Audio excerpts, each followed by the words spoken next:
बस गायत्री अधिकारी जी का सवाल है कि जो आज बेस्ट फंड है वो कल को एवरेज या फिर नॉन परफॉर्मिंग फंड बन जाता है। हर कुछ सालों पे ऐसा एक साइकिल चलता है, हर फंड का एक साइकिल होता है। तो अब इसमें इन्वेस्टर क्या करे, इस तरह के इश्यू को कैसे हैंडल करना चाहिए?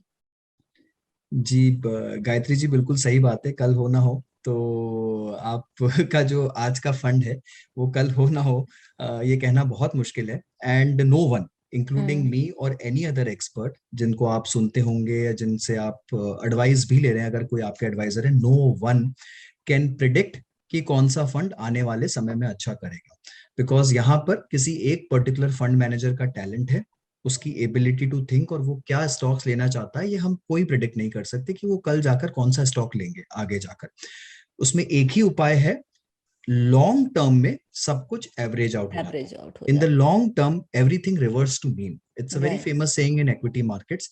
10 साल के अंदर में सब कुछ स्टेबलाइज हो जाता है। टाइम विल, आप अगर 10 साल का परफॉर्मेंस देखेंगे सारे लार्ज कैप फंड का, तो वो मोटा मोटी 1%, 1.5% के गैप में सब कन्वर्ज हो जाते हैं। Similar is the case with all other categories also.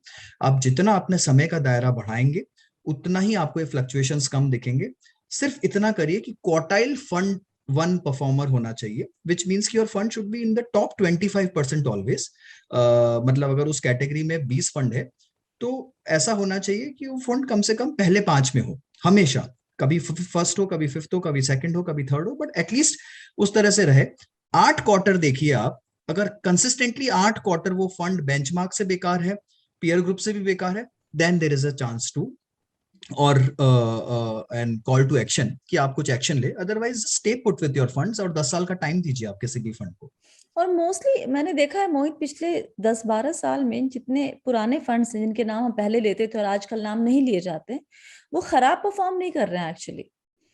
वो चाहे वो HDFC टॉप 100 हो, वो अगर आप तुलना करेंगे किसी और से तो लगता है कि हाँ थोड़ा खराब है, लेकिन 12-15-16% का अगर CAGR दे रहा है वो, तो बुरा तो एकदम ही नहीं है ना। अगर आप बिल्कुल दस भी नहीं बारह स्वाति, तो बिल्कुल भी पता नहीं नहीं, वो कभी। हम लालच में आ जाते हैं जब हम आजकल वाले जो आजकल जो नाम चलते हैं उनका परफॉर्मेंस चेक करते हैं 1 साल 2 साल 3 साल का, और फिर हमें लगता है कि जो पुराना था वो नॉन परफॉर्मर हो गया।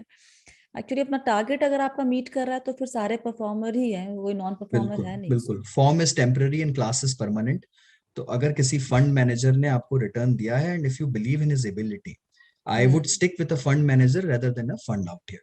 अगर आपको पता है कि ये फंड मैनेजर अच्छे फंड मैनेजर है, चाहे वो प्रशांत जैन हो, चाहे वो गोपाल अग्रवाल हो, चाहे वो चिराग तलवाड़ हो या नीलेश सुराना हो, if you like the fund manager and his ability to pick stocks, you hmm. stick with the fund manager and you just ride the wave with him। जब तक आप 10 साल का पूरा सफर तय नहीं करेंगे उतार चढ़ाव में, आपको समझ में नहीं आएगा कि वो फंड मैनेजर कितने अच्छे हैं कितने अच्छे नहीं है।